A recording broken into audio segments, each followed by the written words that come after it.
103 സങ്കീർത്തനം 1 എൻ മനമേ യഹോവയെ വാഴ്ത്തുക, എന്റെ സർവ്വ അന്തരംഗവുമേ അവന്റെ വിശുദ്ധനാമത്തെ വാഴ്ത്തുക.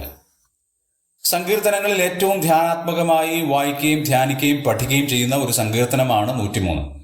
അതിലെ ഒരു പദപ്രയോഗമാണ് എന്നെ ചിന്തിപ്പിച്ചത്, എന്റെ സർവ്വ അന്തരംഗവുമേ.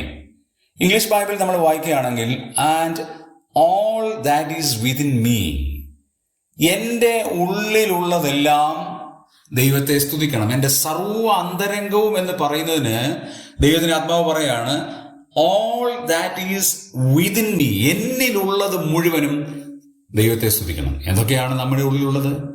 ദൈവത്തിന്റെ ആത്മാവ് നമ്മുടെ ഉള്ളിലുണ്ട്, നമ്മുടെ ഹൃദയമുണ്ട്, നമ്മുടെ വികാരങ്ങളുണ്ട്, നമ്മുടെ ദേഹിയുണ്ട്, നമ്മുടെ ജീവിതത്തിന്റെ ആഴമേറിയ ആത്മീക പൈതൃകമുണ്ട്, ദൈവവചനമുണ്ട്.